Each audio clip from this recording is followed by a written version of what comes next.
Everyone, welcome back to my channel. This is Priya. I hope all you are good and fine. So आज की video में हम discuss करेंगे pedagogy of economics से related कुछ MCQ questions के बारे में।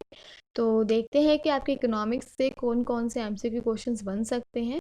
मैंने कुछ क्वेश्चंस बनाए हैं ताकि आपको आइडिया लग जाए कि कैसे क्वेश्चंस आपको प्रिपेयर करने हैं। ठीक है, तो स्टार्ट करते हैं क्वेश्चंस को कि कैसे क्वेश्चंस आपको आ सकते हैं इकोनॉमिक्स से। तो let's get started. See the first question is who is considered as the father of economics. आपको बताना है कि फादर ऑफ इकोनॉमिक्स किसे कहा जाता है। आप सबको पता है फादर ऑफ इकोनॉमिक्स किसे कहते हैं, एडम स्मिथ को। तो द राइट आंसर है आपका Adam Smith is the father of economics. ठीक है, तो राइट ऑप्शन क्या हो गया आपका, option number B, that is Adam Smith. ठीक है, नेक्स्ट है आपका, नेक्स्ट क्वेश्चन है economics is the best study of mankind in the ordinary business of life. It examines that part of individuals and social actions which is most closely connected with the attainment and with the use of material requisites of well-being. Who said? आपको बताना है जो statement है वो किसने कही है। देखो इकोनॉमिक्स में क्या है, इकोनॉमिक्स में आपके ज़्यादातर एमसीक्यू इसी पे बनेंगे कि स्टेटमेंट्स आ जाएंगे, आपको बताना है ये डिफिनेशंस किसने दी है, ये स्टेटमेंट किसने दी है। तो आपको इन पे ज़्यादा ध्यान देना है। तो आपको बताना है कि जो स्टेटमेंट है किसने कहा, अर्थशास्त्र जीवन के साधारण व्यवसाय में मानव जाति का सबसे अच्छा अध्ययन है। यह व्यक्तिगत और सामाजिक कार्रवाई के उस हिस्से की जांच करता है जो सबसे अधिक निकटता से जुड़ा हुआ है और भलाई की सामग्री के उपयोग के साथ है। ऑप्शन आपको दिए थे, मार्शल ने कहा था, एडम स्मिथ ने कहा था या पिगू ने कहा था। तो जो ये स्टेटमेंट थी आपकी, economic is the best study of Mankind, ये आपको दी थी मार्शल ने। ठीक है, तो जो आपका राइट आंसर है वो आपका option number A, that is Marshall. ठीक है, नेक्स्ट क्वेश्चन कह रहा है economics is the science which studies human behaviour as a relationship between ends as and scarce means which have alternative uses. Who said this. देखो सारे question इसी पे based है। उन्होंने कहा, किसने कहा था कि अर्थशास्त्र एक ऐसा विज्ञान है जो मानव व्यवहार को व्यर्थ की समाप्ति के साधन के रूप में अध्ययन करता है। आपके ऑप्शन थे, मार्शल ने कहा था, रॉबिन्स ने कहा था या जेके मेहता ने कहा था। तो आपका राइट आंसर है कि एक ऑप्शन कि रॉबिन्स ने ये स्टेटमेंट दी थी कि इकोनॉमिक्स क्या है, is a science which study human behaviour as a relationship. तो आपका राइट ऑप्शन क्या है, option number B, that is Robbins. ठीक है, नेक्स्ट क्वेश्चन आपका कह रहा है कि ये भी एक अनदर स्टेटमेंट है, economics is a science that studies human behaviour as a means to the end of wantless. देखो कुछ कुछ पर्टिकुलर आप वर्ड्स को याद कर लो कि वांटलेस आ जाता है तो किसने कहा था, रिलेशनशिप आ जाता है या फिर एक ह्यूमन काइंड पे आ जाता है वो किसने कहा था। ठीक है, तो आपका क्या है statement, economics is a science that studies human behaviour as a means to the end of wantless. ये स्टेटमेंट आपको किसने दी थी। तो आपके ऑप्शन है, रॉबिन्स ने दी थी, जेके मेहता ने दी थी या मार्शल ने दी थी। तो राइट आंसर आपका है जेके मेहता। जेके मेहता ने कहा था कि इकोनॉमिक्स क्या है, एक साइंस है जो स्टडी करता है ह्यूमन बिहेवियर को as a means to the end of wantless. तो option number B, that is JK Mehta is your right answer. Next economic circle क्या होता है, आर्थिक चक्र जो है वो कैसे बनता है। तो आपके ऑप्शन है, first is wants efforts limited wealth satisfaction से। सेकंड है वांट्स पहले आती है, फिर लिमिटेड वेल्थ आती है, एफर्ट्स तब लगाते हैं हम सेटिस्फेक्शन। लास्ट ऑप्शन है आपका wants efforts satisfaction limited wealth. देखो ऑप्शन नंबर फर्स्ट आपका करेक्ट है कि सबसे पहले आपकी आवश्यकताएं होती हैं, आप कुछ वांट करते हो, इच्छा करते हो, फिर आप उसके लिए एफर्ट्स लगाते हो। जब आप एफर्ट्स लगाते हो तो सीमित धन मतलब लिमिटेड जो आपकी इनकम या वेल्थ होती है उसको यूज़ करके फिर जो भी आपकी वांट्स होती है उसको आप सेटिस्फाई करते हो। तो option number one is economic circle, that is wants पहले आएंगी, देन एफर्ट्स आएंगे, देन लिमिटेड वेल्थ आएगी, देन सेटिस्फेक्शन आएगा। Next division of economics, economics को कितने डिविजन्स में डिवाइड किया गया है। पहला क्या है आपका, consumption, production exchange distribution and public finance. Next option आपका है consumption, production exchange and distribution में। लास्ट ऑप्शन है आपका production, consumption, exchange and distribution. तो जो डिवीजन है आपका इकोनॉमिक का, उसका आंसर आपका है फर्स्ट ऑफ ऑल कंजम्पशन, फिर production, exchange, distribution, public finance. Total आपके 5 में डिवाइड किया गया है इसको, consumption, production, exchange, distribution and public finance. ठीक है, नेक्स्ट है modern division of economics. Modern division के अकॉर्डिंग इकोनॉमिक्स को कैसे डिवाइड किया गया है, कितने टाइप्स में। फर्स्ट ऑप्शन आपका कह रहा है micro economics, macro economics, growth economics, micro and macro economics, macro या माइक्रो इकोनॉमिक्स। तो मॉडर्न डिवीजन के अकॉर्डिंग तीन है आपके, micro, macro and growth economics. तो option number A is correct, that is micro economics and macro economics and growth economics. Next question है आपका nature of economics. Economics as a science which is not true. Nature से related है economics की कि economic science है, but इसमें से क्या जो है वो ट्रू नहीं है साइंस से रिलेटेड। सिस्टमैटिक स्टडी होती है, अनसिस्टमैटिक साइंटिफिक लॉज होते हैं या वैलिडिटी ऑफ लॉज। तो जो according to nature of economics अगर हम साइंस को लेकर चलते हैं, इकोनॉमिक साइंस है, तो जौन सा ऑप्शन आपका करेक्ट नहीं है वो आपका अनसाइंटिफिक लॉज है, क्योंकि साइंस में क्या होते हैं, साइंटिफिक लॉज होते हैं। तो option number second is correct, that is unscientific laws. ठीक है। और नेक्स्ट है कि नेचर ऑफ इकोनॉमिक्स से ही है ये, इकोनॉमिक एक आर्ट है which is not true. As a economic अगर हम आर्ट को लेके चलते हैं इकोनॉमिक्स को, तो कौन सा स्टेटमेंट या कौन सा पॉइंट इसमें से ट्रू नहीं है। देखो आर्ट्स क्या होता है, जिसमें हम एक सॉल्यूशंस ढूंढते हैं प्रॉब्लम का, एक रियलिस्टिक सिचुएशंस आती हैं, बट थ्योरेटिकल बेस्ड अजम्पशंस नहीं होती। ये आपकी साइंस में होती है। ये इकोनॉमिक्स का जब हम बोलते हैं इकोनॉमिक्स साइंस है, उसका नेचर है। तो आर्ट्स के बेस में क्या है, ये स्टेटमेंट आपकी करेक्ट नहीं है कि थ्योरेटिकल बेस्ड अजम्पशंस नहीं होती आर्ट्स में। ठीक है। इसमें से आपको बताना है which is not a limitations of economics. इनमें से कौन सा ऐसा पॉइंट है जो इकोनॉमिक्स का लिमिटेशंस नहीं है, उसकी सीमाएं नहीं है। फर्स्ट क्या है, study of human activities only, कि सिर्फ और सिर्फ वो ह्यूमन एक्टिविटीज़ को ही अध्ययन करता है या उसी को स्टडी करता है, तो ये आपकी लिमिटेशन है। प्रिंसिपल बेस्ड ऑन एजम्पशंस, जो आपके सिद्धांत मान्यताओं पर आधारित होते हैं, मतलब जो एजम्पशंस पे बेस्ड होते हैं प्रिंसिपल्स, ये भी एक तरह की लिमिटेशंस है आपकी। तो जो लिमिटेशन नहीं है वो आपका है last option, that is economics laws are exact and universal. जो इकोनॉमिक्स के लॉज होते हैं वो एग्जैक्ट होते हैं, वो यूनिवर्सल होते हैं, वो आपकी एक एडवांटेज है, लिमिटेशन नहीं है। ठीक है। नेक्स्ट है विच इज़ नॉट ट्रू। इसमें से क्या ट्रू नहीं है। फर्स्ट है आपका माइक्रो इकोनॉमिक्स डील्स करता है with allocation of resources with a view to achieving the economic objectives. तो माइक्रो इकोनॉमिक्स क्या करते हैं, डील करते हैं रिसोर्स के एलोकेशन से, ताकि जो ऑब्जेक्टिव है उनको अचीव कर सके। ना सेकंड ऑप्शन कह रहा है डेवलपमेंट इकोनॉमिक्स जो होती हैं वो स्टडी करती हैं such problem which is related to efficiency in production and distribution of the maximization of social welfare के लिए। ठीक है। वो डील करती हैं या स्टडी करती हैं वो प्रॉब्लम को जो रिलेट होती हैं आपकी एफिशिएंसी प्रोडक्शन से या डिस्ट्रीब्यूशन से या मैक्सिमाइजेशन ऑफ सोशल वेलफेयर से। ठीक है।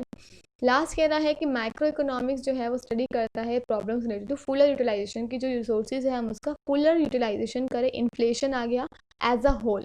देखो micro economic as a whole हम सर्च करते हैं, माइक्रो इकोनॉमिक्स जो है एज अ पर्टिकुलर और लोकेशनल रिसोर्सेज डील करती है। जो ट्रू नहीं है वो है development economics. Development economics study करती है दोनों से रिलेटेड इन्फॉर्मेशन को, ना कि एक पर्टिकुलर चीज़ को। तो option number second is correct, that is development economics. ठीक है। Next objectives is desired change in the behavior of pupil as a result of experience directly by school। ये स्टेटमेंट आपको किसने दी थी कि ऑब्जेक्टिव जो है वो डिजायर्ड चेंज लाते हैं स्टूडेंट्स के बिहेवियर में as a result of experience directed by the school. तो ऑप्शन इज लिप्सट्रू ने दी थी, कार्टर बी वुड ने कहा था, या बाइनिंग एंड बिनिंग ने कहा था, या बिनिंग एंड बिंडिंग, कुछ भी आप बोल सकते हो उसको। तो आपका ये स्टेटमेंट किसने दिया था, कार्टर बी वुड ने कहा था कि जो ऑब्जेक्टिव्स हैं वो डिज़ायर्ड होते हैं, ज़रूरी होते हैं change in behaviour for students के लिए। तो option number second is correct, that is Carter B Wood. ठीक है। नेक्स्ट है विच इज़ नॉट ट्रू। इसमें से कौन सा स्टेटमेंट ट्रू नहीं है।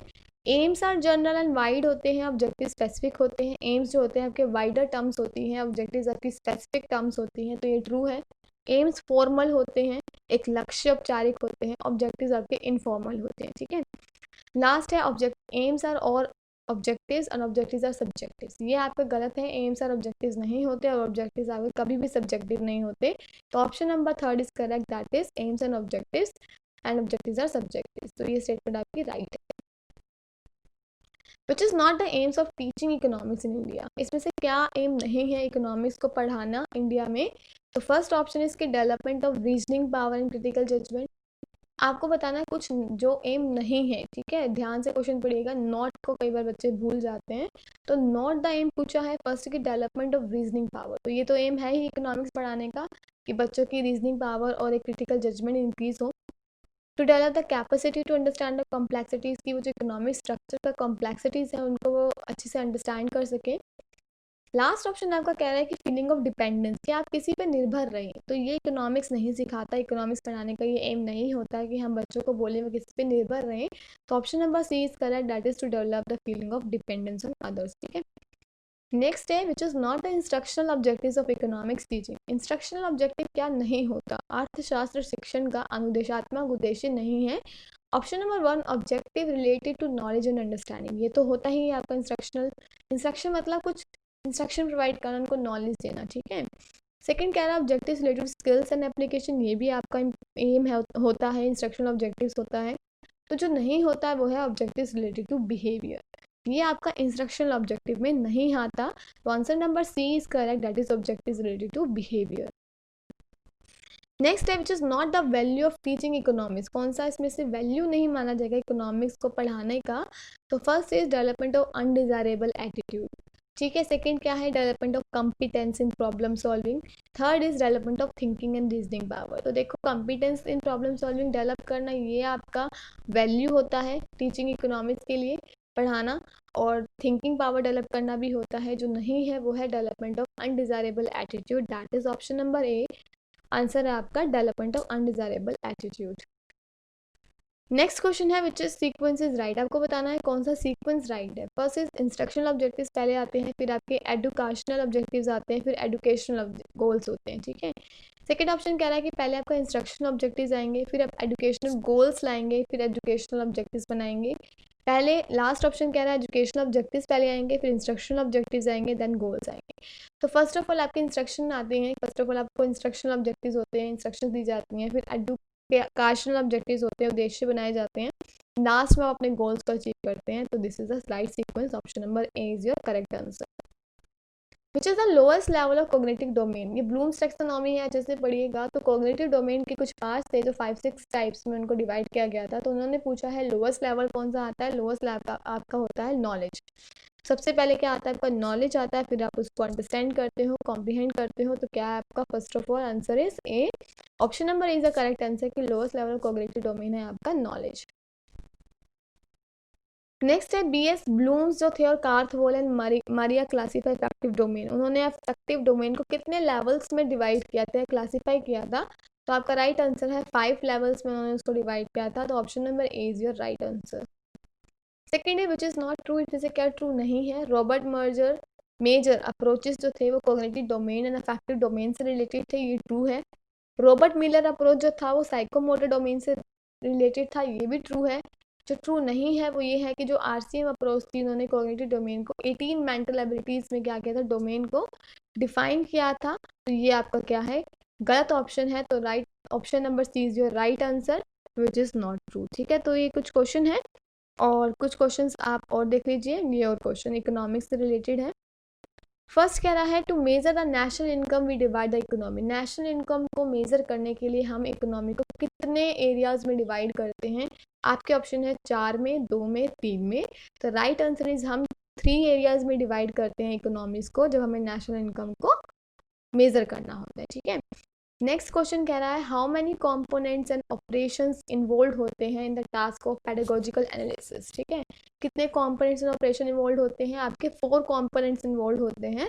तो option number second is correct, that is 4। ठीक है, नेक्स्ट है eight which stage and step in pedagogical analysis it is suggested, ये सजेस्ट किया जाता है appropriate evaluation devices in the form of oral में होंगे, रिटन में होंगे और प्रैक्टिकल एक्टिविटीज या टेस्ट क्वेश्चन। ठीक है, मौखिक, लिखित या व्यवहारिक गतिविधियों और परीक्षण प्रश्नों आदि के रूप में उपयुक्त मूल्यांकन उपकरणों का सुझाव देना है। कौन से स्टेज पे होता है आपका?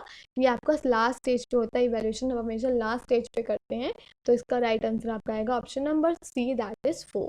ठीक है, नेक्स्ट क्वेश्चन है which stage and step in pedagogical analysis, ये सजेस्ट किया जाता है ऑब्जेक्टिव्स को सेटअप करना। ऑब्जेक्टिव्स को कब सेटअप करते हैं? Second stage. First of all आपका क्या होता है? प्लानिंग वगैरह आती है, सेकंड में आप ऑब्जेक्टिव्स बनाते हो। तो ये इस क्वेश्चन का राइट आंसर क्या है कि आप सेकंड स्टेज में ऑब्जेक्टिव्स को सेटअप करते हो। तो option number A is your right answer. Next है which is not true about the characteristics of wants, wants की करेक्टरिस्टिक्स के अकॉर्डिंग इनमें से क्या ठीक नहीं है, क्या ट्रू नहीं है?